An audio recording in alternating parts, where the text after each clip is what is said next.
Good morning, જય દ્વારકાધીશ મિત્રો. સ્વાગત છે તમારું નવા એક વ્લોગમાં. પાછળ જોઈ શકો છો તમે મસ્ત મજાનું વાતાવરણ છે. સૂર્યદાદાના કિરણો પણ સારી રીતે ખીલી રહ્યા છે. પાછળ જોઈ શકો છો તમે આ બાજુથી ચામુંડમાનું મંદિર છે, જે કસરત કરતાં કરતાં આપણને કાયમ માટે દેખાય છે. આવા મસ્ત વાતાવરણમાં આપણે દિવસનું પહેલું મહત્ત્વપૂર્ણ કામ કરીશું, જે છે કસરત. કેમ કે એવું કહેવાય છે ને, પહેલું સુખ તે જાતે ન રહ્યા. આ માટે જ આપણે પહેલાં થોડું વોકિંગ કરી લઈએ. અને હા, આજે કેમેરામેન રજા ઉપર છે, એટલે બધું શૂટિંગ આપણે સેલ્ફી સ્ટિકની મદદથી કરીશું. कौन सब्जेक्ट अच्छा लगता है? बैगन। આજે પવન ખૂબ વધારે છે, એટલે આમાં કેમેરામાં સ્ટેન્ડિંગમાં પણ બરોબર શૂટિંગ આવતું નથી. આખો કેમેરો મૂવેબલ થાય છે અને સેલ્ફી સ્ટિક પડવાની બીક લાગે છે.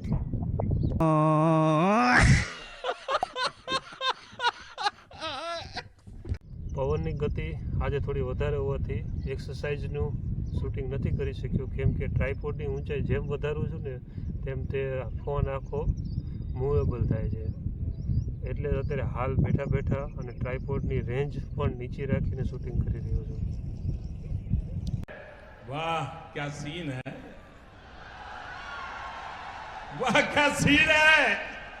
પાછા તમે માની જજો, મેં એક્સરસાઇઝ કરી છે. खाओ माँ कसम. अरे कसम की कौन सी बात हुई आप?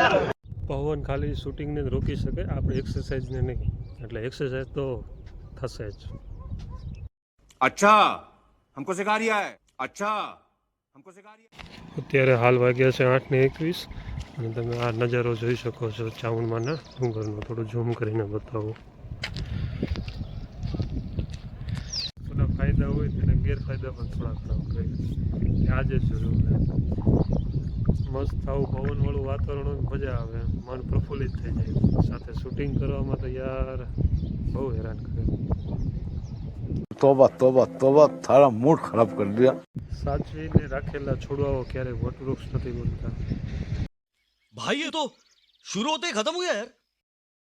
ગુડ મોર્નિંગ, જય દ્વારકાધીશ મિત્રો. મજામાં ને બધા ભાઈઓ? સ્વાગત છે તમારું નવા એક વ્લોગમાં.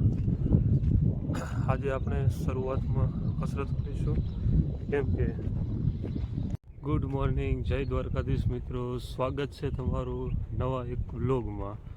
પાછળ જોઈ શકો છો સૂરજ દાદાના કિરણો મસ્ત ખીલી રહ્યા છે અને આવું મસ્ત ખુશનુમા વાતાવરણ છે. પાછળ ચામુંડમાનો ડુંગર તમે જોઈ શકતા હશો. આવા વાતાવરણમાં આપણે આપણું કસરતની શરૂઆત કરીએ, કેમ કે એવું કહેવાય છે ને કે પહેલું સુખ તે જાતે ન રહ્યા. શરીર સુખી તો તન પણ સુખી. ગુડ મોર્નિંગ, જય દ્વારકાધીશ મિત્રો. સ્વાગત છે તમારું નવા એક વ્લોગમાં. આજે હવાનું પ્રમાણ થોડું વધારે છે, જોઈ શકો છો, એટલે શૂટિંગ આમાં બધું બરોબર આવતું નથી. સોરી મિત્રો, બે રીઝનના લીધે આજે એક્સરસાઇઝ કરતો હતો એનું શૂટિંગ નથી કરી શક્યો. એક તો કેમેરામેન હાજર નથી, અને બીજું પવન વધારે હોવાથી આ ટ્રાયપોડ પણ આમ મૂવ થતો હતો. કદાચ મને ડર લાગતો હતો કે આ પડી જશે કંઈક, એટલે નથી શૂટિંગ. બે રીઝનના કારણે આજે એક્સરસાઇઝ કરતો હતો એનું શૂટિંગ નથી કર્યું. એક તો કેમેરામેન હાજર નથી, અને બીજું આજે પવનની ગતિ થોડી વધારે હોવાથી ટ્રાયપોડ પણ સરખો ઊભો નહોતો રહી શકતો, એ પણ મૂવેબલ થતો હતો. એટલે મને ડર હતો કદાચ ટ્રાયપોડ પડી જાય તો. સોરી મિત્રો, પવનની ગતિ આજે થોડી વધારે હોવાથી એક્સરસાઇઝ કરતો તો એનું શૂટિંગ નથી કરી શક્યો, કેમ કે ટ્રાયપોડ પણ સરખો ઊભો નહોતો રહી શકતો. નેક્સ્ટ, પવનની ગતિ આજે થોડી વધારે હોવાથી એક્સરસાઇઝ કરતો તો એનું શૂટિંગ નથી કરી શક્યો. પવનની ગતિ આજે થોડી વધારે હોવાથી એક્સરસાઇઝનું શૂટિંગ નથી કરી શક્યો. પણ અત્યારે હાલ જે વિડીયો શૂટ કરી રહ્યો છું ટ્રાયપોડથી જ કરી રહ્યો છું, પણ એની હાઇટ થોડીક નીચી રાખી છે. જે વસ્તુના ફાયદા હોય અને ગેરફાયદા પણ હોય. પવન હોય ત્યારે આમ મજા આવે, મસ્ત વાતાવરણ થઈ જાય, પણ કેમેરા શૂટિંગ માટે તો બહુ યાર હેરાન. જે વસ્તુના ફાયદા હોય તેના ગેરફાયદા પણ હોય થોડાક. પવન હોય ત્યારે આપણને એમ થાય કે ભાઈ એટલે આપણે એક્સરસાઇઝની થોડુંક સાચવીને રાખેલા છોડવાઓ ક્યારેય વટવૃક્ષ નથી બનતા.